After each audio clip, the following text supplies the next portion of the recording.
Hello सभी दोस्तों को राधे राधे। मैं राम प्रवेश रीजोनेट क्लासेस में स्वागत करता हूं।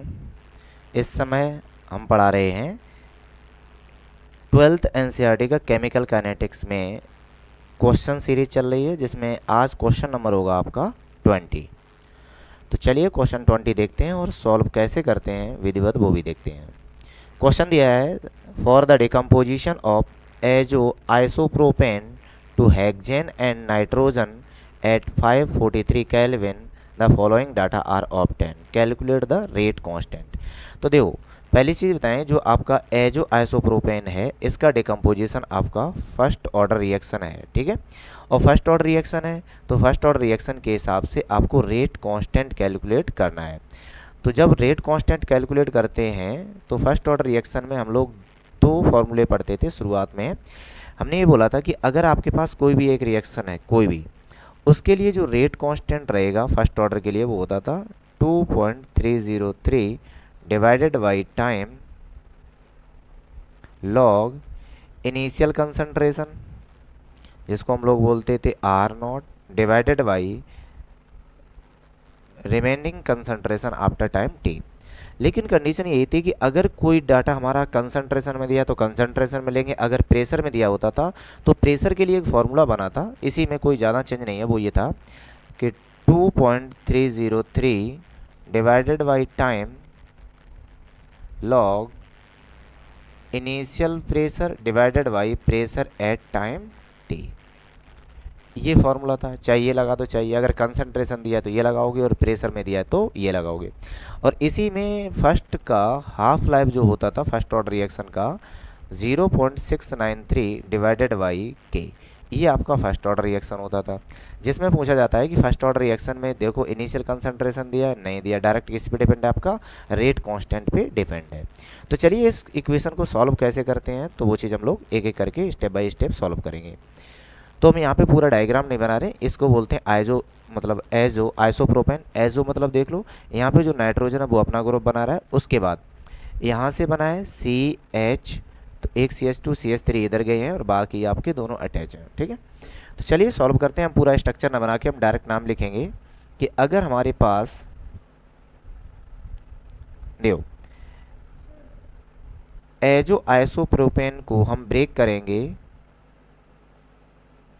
हेक्सेन बनेगा और नाइट्रोजन बन रहा है डिकम्पोज होने के बाद। तो इसमें से क्या क्या कंडीशन हुई होंगी, देखो ये सब हम लोग लेके चलेंगे पार्शियल प्रेशर में, क्योंकि यहाँ पे हमारे पास प्रेशर दिया है मरकरी के केस में। चलो, तो क्वेश्चन ये है कि जब टाइम जीरो रहा होगा, मतलब है कि रिएक्शन स्टार्ट ही नहीं हुई है, तो जो एजो आइसोप्रोपेन है ये अपनी इनिशियल कंडीशन में होगा, और उस केस में न तो प्रोडक्ट हेक्सेन बना होगा और ना ही प्रोडक्ट नाइट्रोजन बना होगा। अब क्वेश्चन ये है कि जब टाइम कुछ बीत गया, टाइम टी पे, तो इसका कुछ कंसंट्रेशन मान के चलो कितना हुआ, x कम हुआ है, तो जितना यहाँ कम होगा उतना ही यहाँ बन के तैयार होगा x और x। तो इसका पार्शियल प्रेशर बचेगा कितना, इसका प्रेशर बचेगा P0 माइनस x, इतना बचेगा। तो यहाँ से जब इसको सॉल्व करोगे तो सॉल्व करने से हमें मिलेगा कि टोटल प्रेशर ऑफ कंटेनर, तो ये कितना हो जाएगा, तो ये हो जाएगा P0 minus x plus x equal to P total pressure at time T। तो एक एक्स से एक एक्स कैंसिल हो जाएगा और यहाँ से आपको मिलेगा P total equal P0 plus x. तो यहाँ से अगर हम और एक स्टेप आगे बढ़ाएं तो x की वैल्यू जब कैलकुलेट करोगे तो ये बचेगा Pt माइनस P0। क्लियर है यहाँ तक। अब हम लोग इसमें फॉर्मूला अप्लाई करेंगे फर्स्ट ऑर्डर रिएक्शन। तो फर्स्ट ऑर्डर रिएक्शन के लिए जो रेट कांस्टेंट आएगा वो रहेगा आपका 2.303 divided by time log initial pressure, और वो प्रेशर जो टाइम टी पे बचा था, तो इसकी वैल्यू कितनी रहेगी, P0 माइनस एक्स। अब ध्यान सुनना, इस इक्वेशन से अगर हम लोग P0 माइनस एक्स की वैल्यू कैलकुलेट करते हैं और इसको शिफ्ट करेंगे x की जगह पे, तो जो आपका P0 माइनस एक्स है इसकी वैल्यू हो जाएगी 2P0 माइनस Pt। तो इसको यहाँ पे पुट कर देंगे तो फॉर्मूला क्या बनेगा, तो फॉर्मूला बनेगा अब जो रेट कांस्टेंट का 2.303 divided by time log initial pressure divided by, और ये वैल्यू पुट करोगे तो 2 times initial pressure minus partial pressure total of container at time t. चलो अब यहाँ तक जो हम लोगों ने किया है केवल और केवल अभी फॉर्मूला ही ड्राइव किया है। तो अब हम लोग क्या करने वाले हैं, एक एक स्टेप करके सॉल्व करेंगे। यहाँ पे एक बार टाइम 1 दिया है और एक बार टाइम 2 दिया है, तो दोनों टाइम के लिए हम लोग रेट कांस्टेंट को कैलकुलेट करेंगे। तो चलिए सॉल्व करते हैं। तो जब रेट कांस्टेंट के लिए सॉल्व करोगे तो जो अभी आपने फॉर्मूला बनाया है जिसको हम लोग बोल सकते हैं फॉर्मूला नंबर 1 या एक ही बनेगा, तो यहाँ से जो रेट कांस्टेंट रहेगा वो रहेगा आपका 2.303 डिवाइडेड टाइम कितना हो जाएगा 360, तो हम यहाँ पे लिख सकते हैं एट टी इक्वल 360, इस पे कैलकुलेट कर रही है लॉग। अब ध्यान सुनना, इनिशियल प्रेशर आपका पी नॉट, इसको बोलेंगे हम लोग पी नॉट, वो कितना दिया है 35, तो ये हो जाएगा 35 डिवाइडेड बाई पी नॉट का डबल, पी नॉट का डबल मीन्स 70 एट टाइम 360 पे कितना प्रेशर हो गया 54, तो 54। तो यहाँ से जो रेट कांस्टेंट रहेगा वो रहेगा आपका 2.303 divided by 360 log 35 divided by 70 में से 54 माइनस करोगे तो ये रहेगा आपका 16। चलिए आगे सॉल्व करते हैं।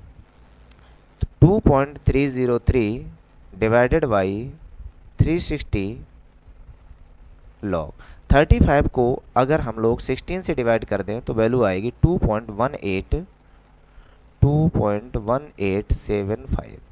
तो यहाँ से जो आपका रेट कांस्टेंट आएगा वो हो जाएगा 2.303 डिवाइडेड बाई 360 और लॉग 2.187 की वैल्यू आएगी 0.3399 इनटू 0.3399, और इसको अब हम लोग डायरेक्ट लिख रहे हैं, अपना कैलकुलेटर से सॉल्व किया है, तो k इक्वल हो जाएगा 2.303 डिवाइडेड बाई 360।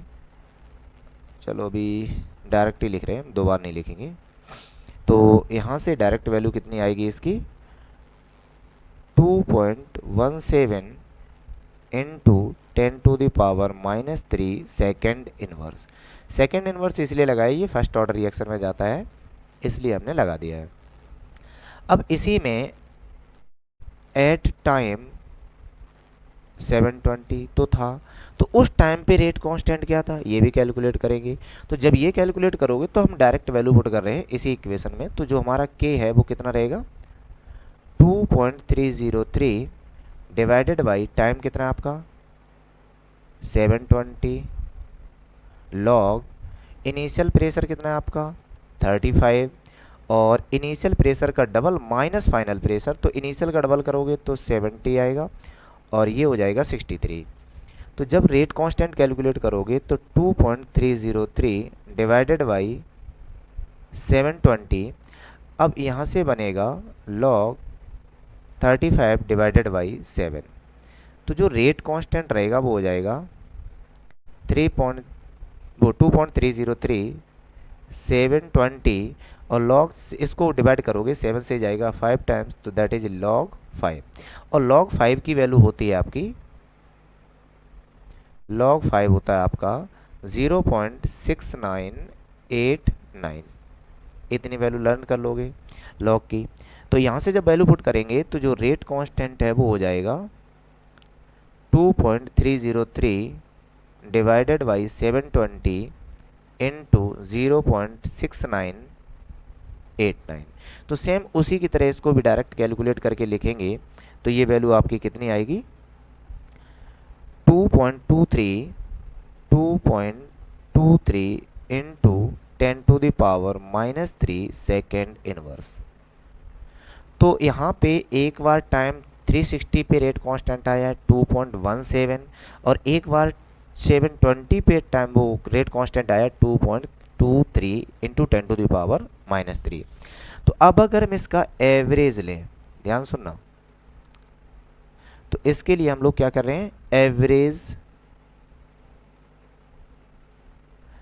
के। तो के की वैल्यू को एवरेज कर रहे हैं तो के हो जाएगा आपका 2.17 into 10⁻³ plus 2.23 into 10⁻³ divided by 2, that is equal to, इसकी वैल्यू कितनी रहेगी आपकी 2.20 इंटू 10⁻³ सेकेंड इनवर्स। यही बुक में वैल्यू दी है, तो बुक में मतलब है कि एक बार आपका जो रेट कांस्टेंट 360 पे आया वो है, और एक बार रेट कांस्टेंट आपका 720 पे आया वो है। इन दोनों के मीन की वैल्यू कितनी आएगी 2.20 इंटू 10⁻³ उम्मीद करते हैं अब ये क्वेश्चन आपको बहुत अच्छे से समझ में आ गया होगा। अगर क्वेश्चन समझ में आया है तो हमारे वीडियो को लाइक करें, चैनल पे अगर नए हैं तो सब्सक्राइब करें, और ज़्यादा से ज़्यादा अपने फ्रेंड्स के पास इसको भेजकर हमारे वीडियो और यूट्यूब चैनल को प्रमोट करें। थैंक्स।